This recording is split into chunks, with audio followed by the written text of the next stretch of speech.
So welcome student with the new episode 16 जिसमें हम बात कर रहे हैं अपने नेक्स्ट चैप्टर को लेके that is about the feature problem and policies of agriculture. So अभी तक अगर आपने हमारी प्रीवियस वीडियोस नहीं देखी हैं प्लीज एक दफा वीडियोस को चेकआउट जरूर कर लें। सो स्टूडेंट्स जो हम बात कर रहे हैं about the Indian economic development, तो इसमें बहुत सारे चैप्टर्स हैं जिसमें हम 2 चैप्टर्स ऑलरेडी कर चुके हैं। सो आज का जो कंसेप्ट चल रहा है या नया टॉपिक जो है हम बात करने वाले हैं that is about the agriculture sectors. तो जैसे कि हमने आपको फर्स्ट चैप्टर में ही कंक्लूड अप कराया that Indian economy on the eve of independence, यानी कि we have talking about the agriculture industries, foreign trade, then after occupation structures, demographic profile and infrastructure. तो वो 6 फीचर्स थे उन्हीं को हम अब इलेबोरेटली पढ़ रहे हैं, यानी 1947 से पहले कैसे थे और 1947 के बाद कैसे थे। सो सेकंड चैप्टर में हमने second 5 year plan short term objectives में भी हमने ये डिस्कस किया that in 1951 when the first 5 year plan was introduced in our country, तो 1951 to 56 जो फर्स्ट 5 ईयर प्लान था उसमें उन्होंने एग्रीकल्चर को फोकस किया। So then after in 1961 to 66 third 5 year plan, please इसको प्रीवियस वीडियो देख लें और अपना अगर आपने अच्छे से नहीं पढ़ा सेकंड चैप्टर तो प्लीज उसको रीड आउट कर लें और उसके बाद फिर से इस वीडियो को वापस आके देखें तो आपको थोड़ा इजी रहेगा समझने के लिए। अगर आप सोचते हैं कि चलो पीछे वाला बाद में करेंगे सो वो चीज आपको हेल्पफुल नहीं रहेगी। So better to be just check out the previous episodes so that it's episode 60 is quite helpful for you.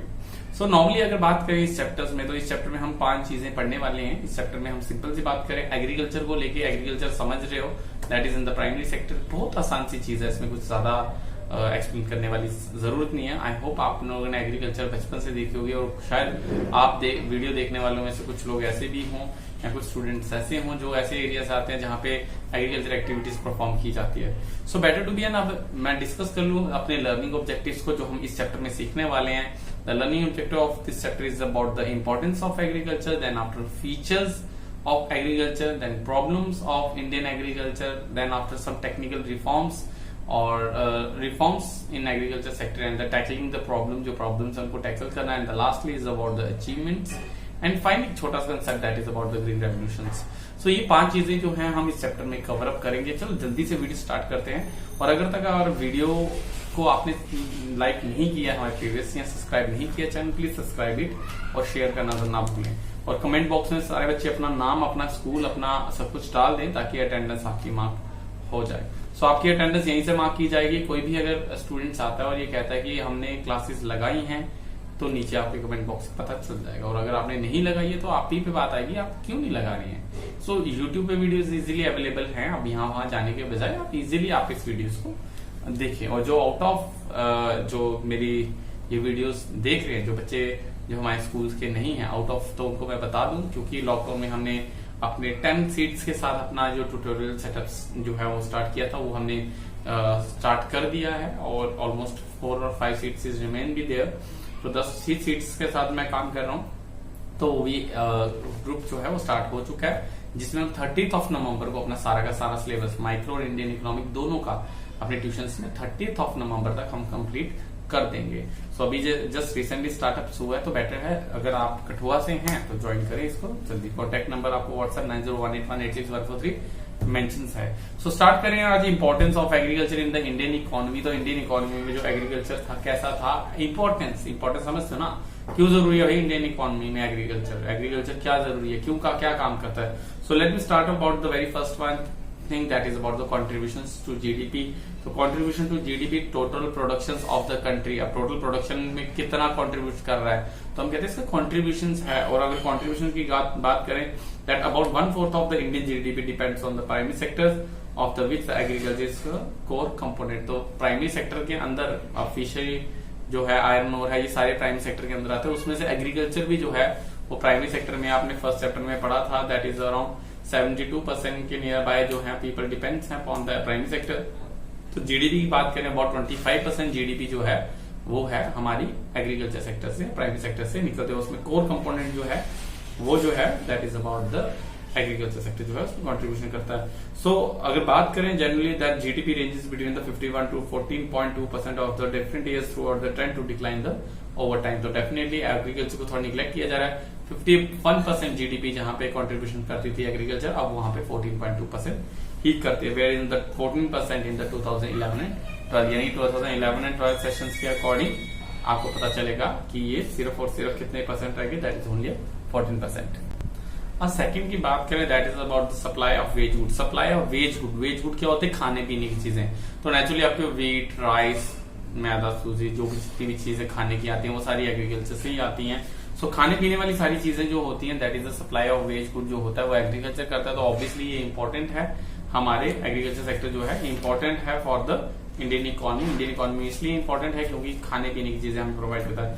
Third one is about the employment. आप बताएं एम्प्लॉयमेंट की, तो number of the people around 50% of आज के time पे, so around 50% of the population is directly और indirectly engage on the agriculture sector. तो agriculture sector में एंगेज है यानी कि डिपेंडेंट है। तो आधी पॉपुलेशन आज भी एग्रीकल्चर पे डिपेंडेंट है, तो इसीलिए जरूरी है that is provide the employment source to the country. Third one is fourth one is about the industrial raw material. तो शुगर इंडस्ट्रीज को चाहिए शुगर केन, जूट इंडस्ट्री को चाहिए रॉ जूट, कॉटन, कॉफी, बहुत सारी इंडिकोज। तो बहुत सारी ऐसी चीजें होती हैं जो कि रॉ मटेरियल जो है एग्रीकल्चर सेक्टर प्रोवाइड करवाता है to industries, so that the industrial raw material भी एक इंपॉर्टेंट रोल प्ले करता है। यानी कि एग्रीकल्चर प्रोवाइड करवाता है क्या, raw material to the industrial sectors which play a crucial role that agriculture supplies the industrial raw material in the terms of the cotton for the cotton textile industries and seed for that oil industries and the sugar cane for the sugar industries and so on. So let's proceed with the fifth one, that is the contribution to the international trade। अब international trade में भी इसका contribution है, क्योंकि international trade समझ आता ही, I hope आप सबको क्लियर है। तो इंटरनेशनल ट्रेड की बात करें, जो एक कंट्री से दूसरी कंट्री में सामान जाता है, तो वहां पे हमारा एग्रीकल्चर आइटम्स जो है वो भी एक्सपोर्ट की जाती है। जैसे हमारे तंबाकू की बात करें, कॉफी की बात करें, इंडिगो की बात करें, वीट की बात करें, जूट की बात करें, बहुत सारी ऐसे एग्रीकल्चर आइटम्स है जो कि एक्सपोर्ट किया जाता है और ये कंट्रीब्यूट करते हैं अपने इंटरनेशनल ट्रेड को। बैलेंस ऑफ पेमेंट को याद करो यहाँ कि हम बैलेंस ऑफ पेमेंट में क्या होता है, गुड्स एंड सर्विसेज एक्सपोर्ट करते हैं। तो यहाँ गुड्स जो एक्सपोर्ट किया जा रहा है तो उस गुड्स में एग्रीकल्चर का भी गुड्स का कॉन्ट्रीब्यूशन रहता है। Next one is about the contribution of domestic trade. तो डोमेस्टिक ट्रेड देश के अंदर जो ट्रेड होगा, डोमेस्टिक ट्रेड मतलब with in a country, trading with in the country. तो यानी कि कश्मीर का Apple, let it be Assam की टी, या फिर केरल या साउथ की साइड से स्पेसिस। तो ये बहुत सारी चीजें जो है एक दूसरे स्टेट्स में इंटरस्टेट जो होती है वो क्या होती है, ट्रेड किया जाता है और इसमें भी इसका कॉन्ट्रीब्यूशन काफी ज्यादा इंपॉर्टेंट है। देन आफ्टर बात करें central to the transport industries, तो ट्रांसपोर्ट इंडस्ट्रीज को भी बहुत ज्यादा क्या करती है, ये इंपॉर्टेंट रोल प्ले करती है। जैसे कि ट्रक के थ्रू ही आपने देखा जितने भी ट्रक चलते हैं, मूवमेंट चलते हैं, बहुत सारे ट्रैक्टर्स, बहुत सारे ट्रक्स, ये सारे के सारे जो हैं इसमें एंगेज रहते हैं, डिपेंड रहते हैं ये लोग एग्रीकल्चर सेक्टर पे, ताकि अब प्रोडक्शन हुई, प्रोडक्शन कटेगी, हार्वेस्टिंग होगी, उनको मिल तक लेके जाना, mill to market, market to food supply, supply to the shop. तो इसमें क्या होता है, सारा का सारा ट्रांसपोर्ट को बहुत ज्यादा हेल्पफुल रहता है और इम्पोर्टेंट है। And last is the wealth of the nation. Naturally अगर वो कंट्रीब्यूट कर रही है जीडीपी के लिए, डोमेस्टिक ट्रेड के लिए, इंटरनेशनल ट्रेड के लिए, एम्प्लॉयमेंट के लिए, तो ये नेचुरली क्या कर रही है, वेल्थ ऑफ द नेशंस को राइज अप कर रही है। सो इंपॉर्टेंस इतने ज्यादा हाई भी नहीं है कि आप इसको कि बिल्कुल समझ नहीं आए, लेकिन बड़ी नॉर्मल से है, आप इसको रीड आउट करें, बड़े छोटे से प्रिस्क्राइब आपके बुक्स में है। सो प्लीज अगर आप इसको एक दफा रीड आउट करेंगे तो आपको ये चीज समझ आ जाएगी। सो नेक्स्ट वन बात करें that is about the features of the Indian agriculture. तो फीचर्स समझते हैं ना, मैं लास्ट वीक बता चुका हूँ फीचर्स क्या होता है, दैट इज लाइक विशेषता क्या क्या हमारी स्पेसिफिक है, चाहे वो अच्छी है बुरी है। अब कहने की बात होती है कि this one is a pen, और पेन की अपनी फीचर्स है, शायद आपको ये पेन पसंद ना आए। सो अगर आपको ये पेन पसंद नहीं है तो इसके खुद के भी तो कुछ फीचर है, चाहे पसंद आए या ना आए। सो सबसे पहले अगर इंडियन एग्रीकल्चर की फीचर्स की बात करें कि कैसा है, कैसे देखने में है, so the very first one is about the low productivity. तो प्रोडक्टिविटी लो है। प्रोडक्टिविटी में पहले भी समझा चुका हूँ, let me explain a little bit, that is about the production पर हेक्टेयर ऑफ लैंड। एक पीस ऑफ लैंड की बात करें, उसके अंदर जो प्रोडक्शन होती है पर हेक्टेयर, अब वो पीस ऑफ लैंड कितना पर हेक्टर, एक हेक्टर के अंदर कितनी प्रोडक्शन है, तो वो प्रोडक्टिविटी जो लो। अगर बात करें डेवलप्ड नेशंस के साथ, नीचे आप देखें तो आपको राइस की प्रोडक्शन की पता चले, इंडिया में पर हेक्टेयर प्रोडक्शन कितनी होती है, that is about the 3.2 ton only, 3.2 ton per hectare of land. जबकि राइस की प्रोडक्शन चाइना में उतने ही पीस ऑफ लैंड में 6.7 है, यूएसए में 7.5 है और वर्ल्ड की एवरेज 4.3 है। यानी कि अगर यूएसए की बात करें तो 7.5 समझ रहे हैं ना, 7.5 अगर इतने से पीस ऑफ लैंड से अगर अमेरिका 7.5 निकाल रहा है तो इंडिया जो है वो सिर्फ 3.2 निकाला, जबकि चाइना 6.7 निकाला। तो प्रोडक्टिविटी जो है हमारे इंडिया में लो है। सेकंड बात करें डिस्गाइज्ड अनएम्प्लॉयमेंट। डिस्गाइज्ड अनएम्प्लॉयमेंट एक नया कंसेप्ट है, इसको समझना जरूरी है। समय डिस्गाइज्ड अनएम्प्लॉयमेंट एक ऐसी चीज होती है जहां पे कि जितने लोग चाहिए उतने तो लगे, उसके अलावा ज्यादा लोग हैं, उसके लगने और ना लगने से कोई भी प्रोडक्शन पे असर नहीं होगा। एग्जाम्पल के तौर पे सपोज कीजिए मामा किचन में खाना बना रहे हैं, तो मामा ने जितनी रोटी बनानी वो उतनी बनाएंगी। अगर आप भी वहां जाके खड़े हो जाए और कहें मामा मैं हेल्प करता हूँ, और रोटियां गिनने में या आप उसको सिर्फ उठा के ऐसे रखने में अगर हेल्प करेंगे और आपको लगता है कि आपके लगने से वहां प्रोडक्शन तेज हो जाएगी, तो ऐसा कुछ नहीं हो रहा। आप हैं या ना हैं, जितने मिनट में मम्मा रोटी बनाएंगी वो आपके होते हुए उतने ही मिनट में बनेगी। सो आप पापा की नजरों में शायद ऐसा है कि बच्चा किचन में गया तो काम कर रहा है, तो ये आप अपनी सिस्टर के लिए लगा सकते हैं या अपने लिए खुद भी लगा सकते हैं। तो आप किचन में गए हैं तो आपके लिए ऐसा कि काम कर रहा है, बट एक्चुअली में वो काम नहीं हो रहा। तो प्रोडक्शन में अगर कोई इजाफा नहीं हो रहा है, मींस इंक्रीज ऑफ प्रोडक्शन नहीं हो रही due to the increase in the labour, if the increase in the labour but there is no increase in the production, that जो लेबर होगा that is called the discouraging employment. और ये एक features है हमारे इंडियन इकोनॉमी का कि पापा की जमीन है, उसके 4 बच्चे हैं, फिर वो भी उसी जमीन पे हैं, उसके बाद 2 बच्चे हैं तो वो भी उसी जमीन पे हैं। तो क्या हुआ, जमीन उतनी ही है, बस उसमें नंबर ऑफ पॉपुलेशन बढ़ रही है। जहाँ पापा अकेले काम कर लेते थे उतने में 4 कर रहे हैं, और 4 चलो कुछ प्रोडक्शन इंक्रीज हुई, बट बाकी जो है उनके प्रोडक्शन इंक्रीज नहीं हुई, सिर्फ वो आ रहे हैं दिखाने के लिए हाँ हम काम कर रहे हैं, और प्रोडक्शन इंक्रीज नहीं हो रही। तो ऐसे लोगों को हम कहते हैं disguised unemployment. So disguised unemployment is a situation of hidden unemployment. It is found to be an large scale in Indian agriculture. Hidden unemployment इसलिए कहते हैं तो कहने के लिए वो काम कर रहा है बट उससे प्रोडक्शन नहीं बढ़ रही, तो उसको हम हिडन अनएम्प्लॉयमेंट कहते हैं। Then the third one is about the dependency on rainfall. हमारे इंडियन एग्रीकल्चर की फीचर है कि भैया हम टोटली डिपेंड है, टोटली तो नहीं बट मोस्टली डिपेंड है हम अपनी रेनफॉल पे। तो बहुत सारे ऐसे एरियाज हैं नेशनल हाईवे के ऊपर वाली साइड, जैसे बरवाल, लगेट या बुद्धि, सोनथल, मेरठ, ऐसे एरियाज देखे जहाँ पे कोई इरिगेशन फैसिलिटी ज्यादा अच्छी नहीं है, वो डिपेंड करते हैं रेनफॉल पे। आप देखेंगे कि वहाँ पे सीजन 1 में तो कल्टीवेशन होती है स्पेशली वीट की, बट वहाँ पे राइस की कल्टीवेशन नहीं होती है। ऑब्जर्व पक्का करिएगा, इससे आपको समझ आ जाएगा कि डिपेंडेंसी ऑन रेनफॉल हमारे कंट्री में रहती है।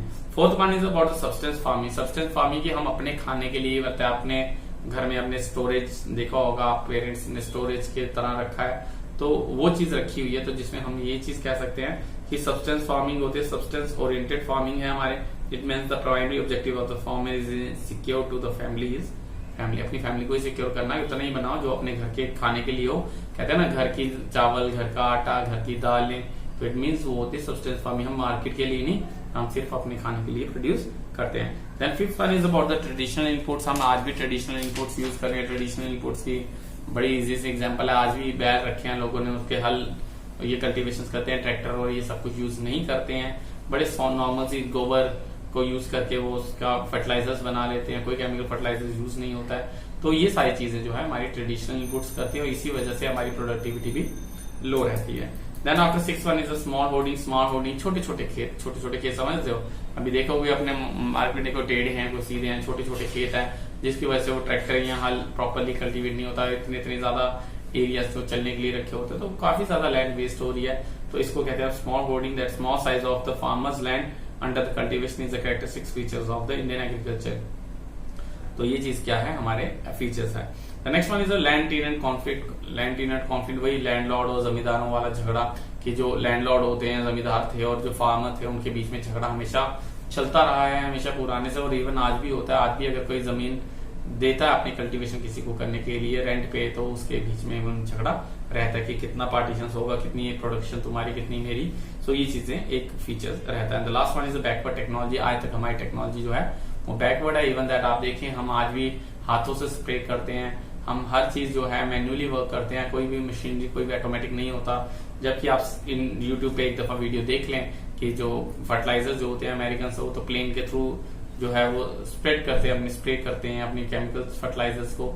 तो इस तरह से वो क्या कर सकते हैं, मॉडर्नाइज टेक्निक यूज करें। जबकि हमारे इंडियन एग्रीकल्चर की बात करें, आज तक हम बैकवर्ड टेक्नोलॉजी यूज करें, because the bulk of the farms in India are small in size and the bulk of farming population is poor. User of backward technology become a comprehensive choice. तो normally ये चीज है कि backward technology इसलिए use होती है क्योंकि छोटे छोटे खेत है, तो प्लेन तो उड़ा नहीं सकते। पता चले हम अपने प्लेन खेतों में फेंकने के बजाय पड़ोसियों के फेंकते हैं, तो वैसा प्रॉब्लम्स आती है। स्मॉल स्मॉल के जो हमारे होर्डिंग्स खेते हैं, कि जो हम खेत हैं वो छोटे हैं, और साथ ही साथ हमारे फार्मर्स पुअर हैं, इतने रिच नहीं है कि वो मॉडर्न टेक्निक्स यूज कर पाए। अब बात करें third thing, that is about the problem. तो आज हम बात करें फिर प्रॉब्लम्स की भी। तो प्रॉब्लम्स की बात करें, that is about the Indian agriculture में जो प्रॉब्लम्स है, तो देखा जाए तो सारे फीचर्स प्रॉब्लम ही है। प्रोडक्टिविटी हाई नहीं है, बैकवर्ड टेक्नोलॉजी है, ओल्ड ट्रेडिशनल इनपुट्स हैं, या स्मॉल कोडिंग है। तो ये सारी प्रॉब्लम्स है, तो आप चाहें तो सारे फीचर्स को प्रॉब्लम में लैंग्वेज चेंज करके लिख सकते हैं। So let me start. Book की बात करें, that is very first one, lack of permanent means of irrigation. Permanent source या परमानेंट मीन ऑफ इरिगेशन, वही डिपेंडेंसी ऑन रेनफॉल है। हमारे पास परमानेंट मीन्स नहीं है, कोई भी ऐसा तरीका नहीं है जिसमें परमानेंटली हम जो है वो क्या करें, इरिगेशन फैसिलिटीज रखें, like canals and all. Second one is deficiency of finance, पैसों की कमी, हमारे फार्मर्स पुअर हैं, जिसकी वजह से हम ये कह सकते हैं कि फार्मर्स के पास पैसा नहीं है। डेफिशिएंसी ऑफ फाइनेंस, फाइनेंस मतलब पैसा कम है, जिसकी वजह से वो मॉडर्न टेक्निक, टूल्स और ये सारी चीजें नहीं ले पाते।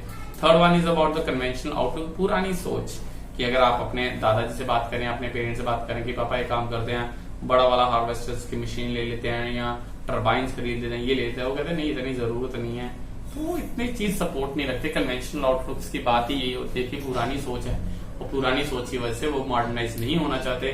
सो conventional outlook towards the farming is yet the another problem of Indian agriculture. The Indian farmers is to accept the innovations, farm technology and farm management practice, वो ये सारी चीजें एक्सेप्ट नहीं करना चाहते। Fourth one is the small and scattered holding, small मतलब छोटे छोटे खेत और दूर दूर, ऐसा होता है ना, ये हमारे 3 खेत हैं, उसके आगे वो वहां पे भी हमारे खेत हैं, तो यानी एक साथ नहीं है, छोटे छोटे हैं पहले तो, दूर दूर है। स्मॉल और स्कैटर्ड, स्कैटर्ड क्या होता है, छोटे छोटे दूर दूर होना। हमने अपनी स्टैटिस्टिक्स में भी पढ़ा था 11th क्लास में कि स्कैटर्ड जो होता है कि छोटे छोटे ग्रुप्स में डिवाइड कर देना, ऐसे ही हमारे खेत है, जिसकी वजह से हम प्रॉपरली टेक्नोलॉजी और ये सब यूज नहीं कर सकते।